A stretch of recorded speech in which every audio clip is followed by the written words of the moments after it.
Shalom a todos. Isso é um texto um assunto muito polêmico. O sexo oral é pecado?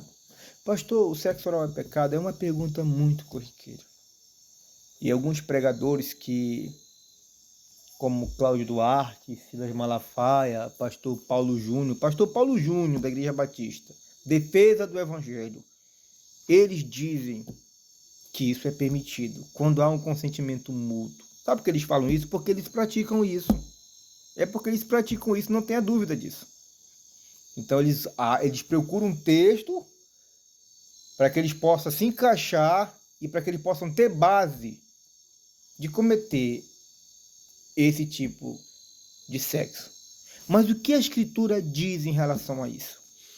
Em 1 Coríntios, no capítulo 10, você lê, para não ser muito longo, você lê em casa, ou aí, no versículo 9 diz que Deus, entretanto, destruiu a maioria deles, reprovou a maioria deles. Ele conclui no versículo 8, por causa da imoralidade sexual. Esse era um pecado que era cometido entre os judeus.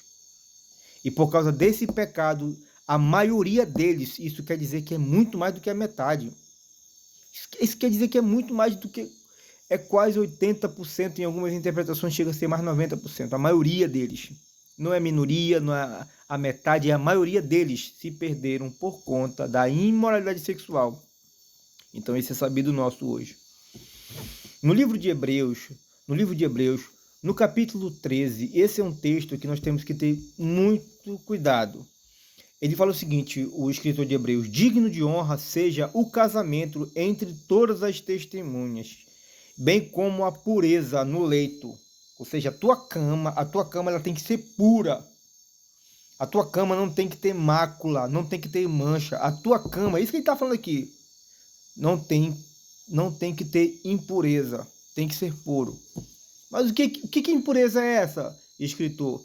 Porquanto Deus julgará os que cometem imoralidade sexual e os que cometem adultério. Observe. Ele diz que dentro de um casamento existe dois pecados nessa linha: a imoralidade sexual e o adultério. Está aqui.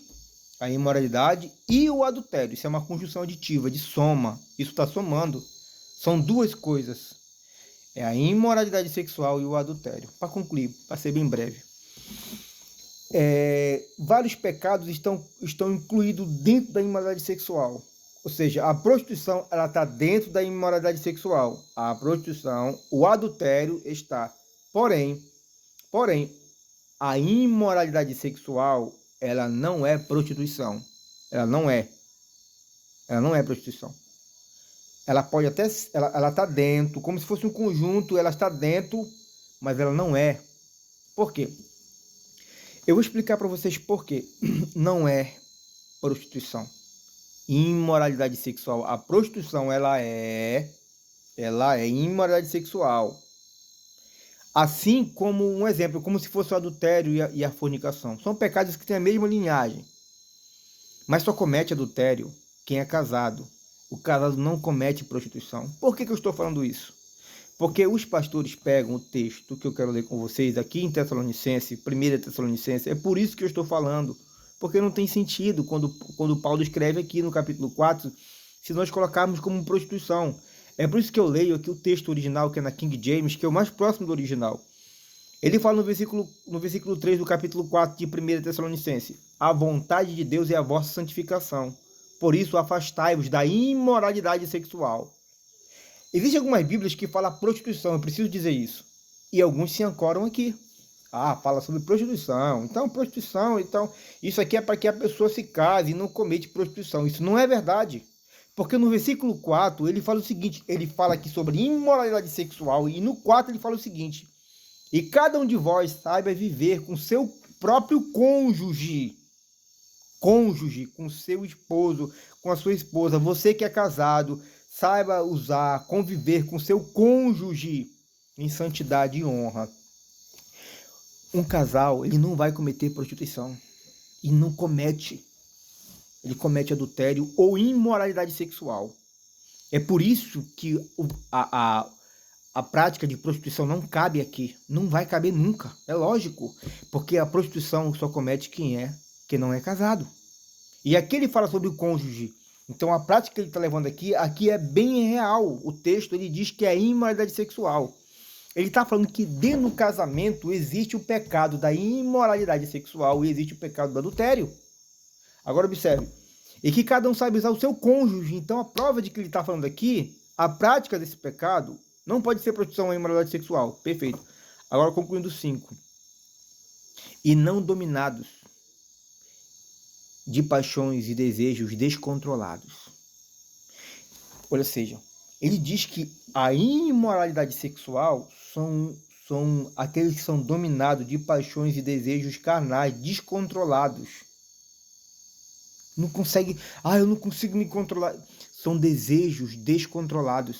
Ele fala o seguinte: a semelhança dos pagãos que não conhecem a Deus. Quanto a este assunto, ninguém defraude o seu irmão. Olha só, quanto a esse assunto, ninguém defraude o seu irmão. Quando Paulo está falando de seu irmão, como assim meu irmão? Sabe o que significa? É que o teu esposo, a tua esposa, antes dele ser o teu esposo, ele foi o teu irmão em Cristo. Ele é o teu irmão em Cristo. Ele está falando no versículo 6 que você não deve defraudar, de respeitar o corpo. E que nessa matéria ninguém defraude o seu irmão. E no versículo 7 ele fala o seguinte: pois Deus não nos convocou para a impureza, pois aqueles que cometem imoralidade dentro do casamento, aqueles que cometem desejo descontrolado dentro do casamento, que comete desejo descontrolado, isso é impureza. Mas sim, Deus chamou para você para a santificação. Dentro do casamento existe. Algumas pessoas falam, tem que existir o consentimento mútuo. Sabe por que eles falam isso? Como eu falei no começo do vídeo, eu acredito. É porque eles têm essas práticas no seu cardápio. Mas a Bíblia é muito clara que cristãos casados, eles cometem imoralidade sexual e será fulminado por Deus. Porque ele fala, e Deus, olha só, porque porquanto aquele que rejeita essas orientações, rejeita o próprio Deus. Amados, pare um pouco para pensar comigo. Se a tua esposa e teu esposo ele é templo do Espírito Santo, como é que a boca ela é feita para esse tipo de imoralidade sexual? Quando a trombeta tocar e o cristão estiver cometendo esse tipo de pecado, como subirá? Amados, não tem como. A natureza do homem não é para isso. Aliás, a natureza adâmica sim, mas os nascidos de novo, eles não podem cometer esse pecado. Eu quero concluir entre vocês uma coisa. No livro de Efésios, no capítulo 5, no versículo 3, diz o seguinte, que entre vós não deve haver nem sequer menção de imoralidade sexual. Nem sequer menção de imoralidade sexual. Esse é um pecado que destruiu a maioria dos judeus. E os cristãos não conseguem se controlar. Eles não conseguem ter domínio próprio sobre isso. Eles vencem uma semana, 2, 3, 1 mês, 4 meses, 5 meses e cai de novo e comete o mesmo pecado. Eu estou aqui como um sacerdote do Senhor dizendo que se você pratica esse pecado, você vai perder o arrebatamento. Eu vou falar mais para você. O pastor que comete esse pecado, ele vai perder o arrebatamento. E ele e os cristãos que estão ouvindo esse pastor também vão perder o arrebatamento. Eles estão vivendo em imoralidade sexual diante do Senhor. Então, muito cuidado. O Cláudio Duarte, esses homens são pregadores que pregam por dinheiro. Eles podem até falar que não é, mas pregam por dinheiro. Eles fazem comércio dentro da igreja. A Bíblia fala, eu quero concluir para vocês, para terminar. Aleluia. 2 Pedro 2, versículo 3. Assim como no meio do povo surgiram falsos profetas, assim também haverá entre vós falsos mestres, os quais introduzirão disfarçadamente heresias destruidoras, até o ponto de renegar o Senhor. Eu quero ler só o 3. E esses falsos profetas também, movidos por avareza, farão comércio da igreja. Está aqui. E esses falsos profetas, movidos por avareza, farão comércio da igreja. Eles farão comércio da igreja. Então, muito cuidado. Sexo oral é pecado. É imoralidade sexual. São desejos descontrolados que os cristãos não conseguem vencer. Mas a tua esposa, antes dela ser tua esposa, antes de ser teu esposo, ele é o teu irmão. E ninguém, nessa matéria, defraude o seu irmão. Desrespeite o seu irmão. Desrespeite o corpo, que é templo do Espírito Santo. Shalom. Reine no Senhor para sempre.